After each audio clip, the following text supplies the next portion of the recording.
Hello students, let's read the question. So the question is choose the incorrect pair. बताना इनमें से कौन सा इनकरेक्ट पेयर है. First one is G2 phase proteins are synthesized in preparation for mitosis. This one is correct, क्योंकि अगर हम cell cycle की अगर हम बात करें, सेल साइकिल में अगर हम देखें दो फेस है. एक कौन सा है, एक है एम फेस एंड दूसरा जो है रिमेनिंग जो लॉन्गेस्ट फेस कह सकते हैं सेल साइकिल में, वो क्या interface.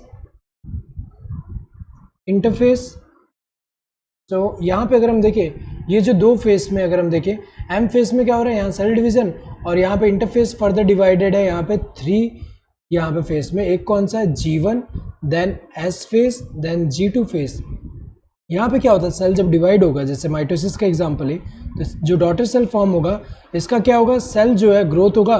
So growth of cell, and जो सेल होगा मेटाबॉलिकली एक्टिव होगा. G1 फेस में ये हो रहा है. एस फेस में क्या होगा, जब एस फेस में एंटर होगा यहाँ पे क्या होगा, डीएनए रेप्लिकेशन होगा.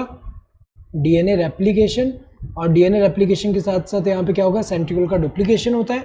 देन G2 फेस में जब एंटर करेगा यहाँ प्रोटीन सिंथेसाइज होंगे, जो कि यहाँ पे क्या हो रहा है, एक्चुअली यहाँ पे प्रिपरेशन फॉर माइटोसिस हो रहा है.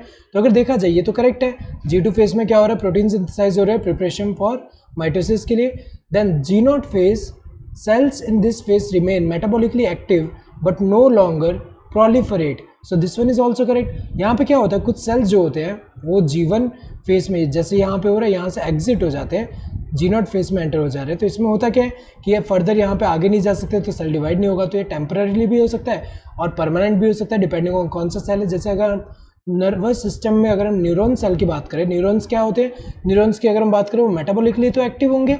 सो ये क्या मेटाबॉलिकली एक्टिव होंगे, लेकिन वो प्रोलिफरेट नहीं कर सकते, डिवाइड नहीं कर सकते. So this one is correct. S phase, DNA replication and the centriole duplication begins in the nucleus. This one is incorrect. क्यों इनकरेक्ट है, डीएनए रेप्लिकेशन तो ठीक है, सेंट्रियोल डुप्लीकेशन भी ठीक है, लेकिन बिगिंस इन द न्यूक्लियस नहीं होगा. हमें पता है न्यूक्लियस के अंदर सेंट्रियोल नहीं होगा, हमें पता है कि सेंट्रियोल न्यूक्लियस के बाहर होगा. तो अगर देखा जाए this one is incorrect.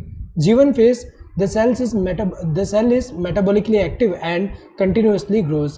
This one is correct. Metabolically active होता है, continuously grow करेगा. तो incorrect कौन सा, this third one. Hope you understood the question. Thank you and all the best.